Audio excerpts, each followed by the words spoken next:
Hello friends, welcome back to our channel. నేను మీ భీమవరం బుల్లి. అందరూ ఎలా ఉన్నారు? ఈరోజు మన ఛానల్లో చాలా టేస్టీగా ఉండే డ్రై ఫ్రూట్ లడ్డూని ఎలా చేసుకోవాలో చూపించబోతున్నానండి. ఈ లడ్డూని కనీసం రోజుకు ఒకసారి తిన్నా సరిపోతుందండి. పిల్లల్లో తెలివితేటలు పెరిగి ఎముకలు బలంగా అవుతాయండి. అలాగే పెద్దవాళ్ళలో నొప్పులు తగ్గి జుట్టు రాలడం కూడా తగ్గుతుంది. అలానే ప్రాసెస్ కూడా చాలా ఈజీగా ఉంటుందండి. మరి లేట్ చేయకుండా ప్రాసెస్లోకి వెళ్ళిపోదాం రండి.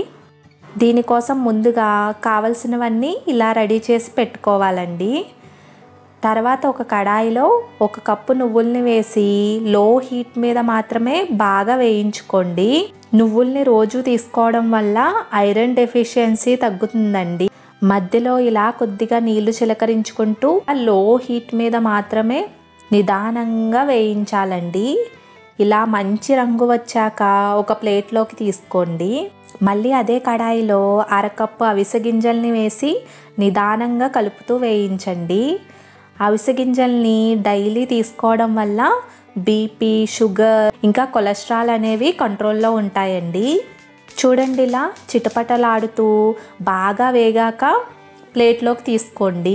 తర్వాత అదే కడాయిలో 1 కప్పు లోటస్ సీడ్స్ అంటే తామర గింజలు అంటాం కదండి, వీటిని వేసుకుని కలుపుకుంటూ బాగా వేయించండి. తామర గింజలు అనేవి డైలీ తీసుకోవడం వల్ల వెయిట్ మేనేజ్మెంట్కి చాలా మంచిదండి. ఇలా బాగా వేగాక ప్లేట్లోకి తీసుకోవాలండి. మళ్ళీ అదే కడాయిలో 1/2 కప్పు వేరుశెనగ గుళ్ళని వేసి బాగా వేయించండి. వీటిని డైలీ తీసుకోవడం వల్ల క్యాన్సర్ రిస్క్ అనేది తగ్గుతుంది. చూడండి, ఇలా వేగాక ప్లేట్లోకి తీసుకుని చల్లారాక ఇలా పొట్టు తీసి పక్కన పెట్టుకోండి. అదే కడాయిలో 2 స్పూన్స్ నెయ్యి వేసి వేడి చేసి 1 కప్పు బాదం పప్పుల్ని వేసుకుని 1 నిమిషం పాటు వేగనివ్వాలండి. బాదం పప్పులు వేగడానికి లేట్ అవుతుంది కాబట్టి ఫస్ట్ బాదం పప్పుల్ని వేయించుకుని ఇలా 1 నిమిషం పాటు వేగాక 1/2 కప్పు వాల్నట్స్ని, అలాగే 1 కప్పు జీడిపప్పుల్ని, అలాగే 1/2 కప్పు పిస్తా పప్పుల్ని కూడా వేసి వేయించండి. ఈ నట్స్ అన్నిటిని డైలీ తీసుకోవడం వల్ల గుండెకి చాలా మంచిదండి. ఇలా బాగా వేగాక ప్లేట్లోకి తీసుకోండి. అదే కడాయిలో 1 స్పూన్ నెయ్యిలో 1/2 కప్పు గుమ్మడి గింజలు, 1/2 కప్పు పుచ్చగింజలు, 1/2 కప్పు సన్ఫ్లవర్ సీడ్స్ని వేసి ఇలా బాగా వేగాక ప్లేట్లోకి తీసుకోండి. ఈ సీడ్స్ డైలీ తీసుకోవడం వల్ల ప్రోటీన్ బాగా అందుతుందండి.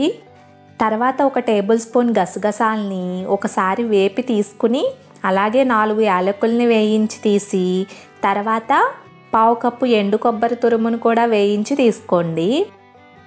అలాగే 1/2 కప్పు ఓట్స్ని కూడా వేసి ఇలా బాగా వేగాక తీసుకోండి. ఓట్స్లో ఫైబర్ బాగుంటుంది కాబట్టి వెయిట్ మేనేజ్మెంట్కి బాగా యూజ్ అవుతాయండి. తర్వాత అదే కడాయిలో 1 టేబుల్ స్పూన్ గోందుని ఇలా నెయ్యిలో వేయించుకోండి. ఇలా బాగా వేగి ఇలా పొంగిన తర్వాత తీసి పక్కన పెట్టుకోండి. గోందు వల్ల మోకాలు నొప్పులు అనేవి తగ్గుతాయండి. తర్వాత మిక్సీ జార్లోకి 1/2 కప్పు నల్ల ఎండు ద్రాక్షల్ని, 1/2 కప్పు తెల్ల ఎండు ద్రాక్షల్ని, అలాగే 1 కప్పు ఖర్జూరాలని ఇలా గింజల్ని తీసేసినవి మాత్రమే వేసుకుని ఇలా గ్రైండ్ చేసిన పేస్ట్ని కడాయిలో 1 స్పూన్ నెయ్యిలో వేసి కొద్దిగా సాఫ్ట్ అయ్యే వరకు కూడా వేయించండి. ఇలా వేయించి తీసి పక్కన పెట్టుకోండి.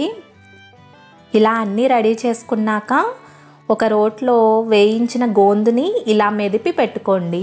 తర్వాత అదే మిక్సీ జార్లోకి పల్లీలు ఇంకా నట్స్ని వేసుకుని పౌడర్లా చేసుకుని ప్లేట్లోకి ట్రాన్స్ఫర్ చేసుకోండి. అలాగే మిగతా నట్స్ అండ్ సీడ్స్ని కూడా ఇంకా ఎండు కొబ్బరిని, గోందుని కూడా వేసి పౌడర్గా చేసుకోండి. అలాగే నువ్వుల్ని, 1/2 కప్పు బెల్లం పొడిని వేసి కొద్దిగా జాజికాయ పొడిని కూడా వేసి పౌడర్గా చేయండి. ఇలా జాజికాయ ఫ్లేవర్ అనేది యాడ్ చేస్తే లడ్డు అనేది చాలా టేస్టీగా ఉంటుందండి. అస్సలు స్కిప్ చేయొద్దు. అలాగే అవిసె గింజల్ని, ఓట్స్ని, లోటస్ సీడ్స్ని కూడా గ్రైండ్ చేసి తీసుకోండి. ఈ పౌడర్లో గసగసాలని వేసి కలిపి డేట్స్ పేస్ట్ని కూడా వేసి ఒకసారి బాగా కలిపి ఇలా లడ్డూల్లా ప్రెస్ చేసుకుంటూ చేయాలండి. మీకు కావలసిన సైజుల్లో ఇలా లడ్డూల్ని చేసుకుని నచ్చితే ఎండు కొబ్బరితో ఇలా అద్ది తీసుకోండి. ఇలాగే అన్ని లడ్డూల్ని చేసుకుని తీసుకోండి. ఈ లడ్డూల్ని ఒకసారి చేసుకుంటే నెల రోజుల వరకు తినొచ్చండి. మరి ఎన్నో హెల్త్ బెనిఫిట్స్ కలిగిన ఈ లడ్డూని మీరు కూడా మీ ఇంట్లో ప్రిపేర్ చేసుకుని ఎలా కుదిరాయో కింద కామెంట్ చేయండి. అలాగే వీడియో నచ్చినట్లయితే లైక్ చేసి సబ్స్క్రైబ్ చేసుకోండి.